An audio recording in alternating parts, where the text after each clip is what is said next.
পাকা চুল উপড়ে ফেলা যাবে কিনা বা তুলে ফেলা যাবে কিনা এ ব্যাপারে ইসলাম কি বলে?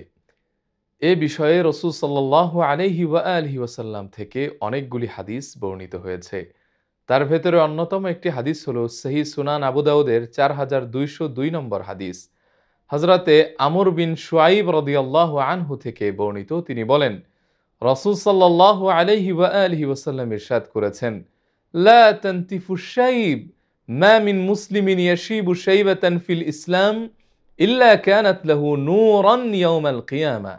আল্লাহর হাবিব বলেছেন, তোমরা তোমাদের পাকা চুল তুলে ফেলো না, উপড়ে ফেলো না।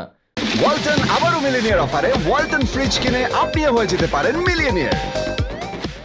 মুসলিম অবস্থায় ইসলামের ভেতরে থেকে যদি কারো চুল পেকে যায়, কিয়ামতের দিন এই চুলগুলি নূর হয়ে জ্বলবে। সুবহানাল্লাহ। আবার আমরা যদি তাকাই, সহিহ ইবনে হিব্বানের ২৯৮৫ নম্বর হাদিসে হযরতে আবু হুরায়রা রাদিয়াল্লাহু আনহু থেকে বর্ণিত, তিনি বলেন, রাসূল সাল্লাল্লাহু আলাইহি ওয়া আলিহি ওয়াসাল্লাম ইরশাদ করেছেন, লা তানতিফু শাইব ফাইন্নাহু নূরুন ইয়াউমাল কিয়ামাহ। তোমরা তোমাদের পাকা চুলগুলি উপড়ে ফেলো না, তুলে ফেলো না, কারণ কিয়ামতের দিন এটি নূর হবে। এরপরে আল্লাহর হাবিব বলেন, মান শাবা শাইবাতান ফিল ইসলাম কুতিবা লাহু বিহা হাসানাহ ওয়া হুত্তা আনহু বিহা খতিআহ ওয়া রুফিআ লাহু বিহা দারাজাহ।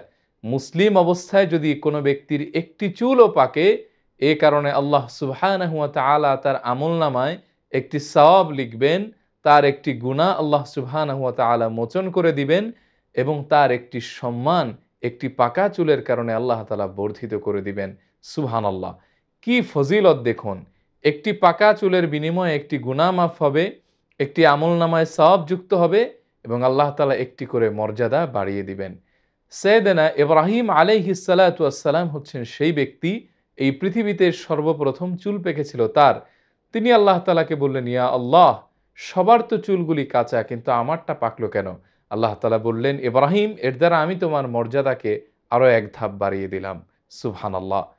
তবে পাকা চুল তুলে ফেলার ব্যাপারে, উপড়ে ফেলার ব্যাপারে হুকুম হলো এটি হচ্ছে মাকরুহ। তবে মনে রাখবেন, দাড়ি এক মুষ্টির আগে ছাঁটা, কাটা অথবা তুলে ফেলা এটি সম্পূর্ণ নাজায়েজ বা হারাম। আল্লাহ তাআলা আমাদেরকে সঠিক জেনে সঠিকভাবে মেনে আমল করার তৌফিক দান করুন।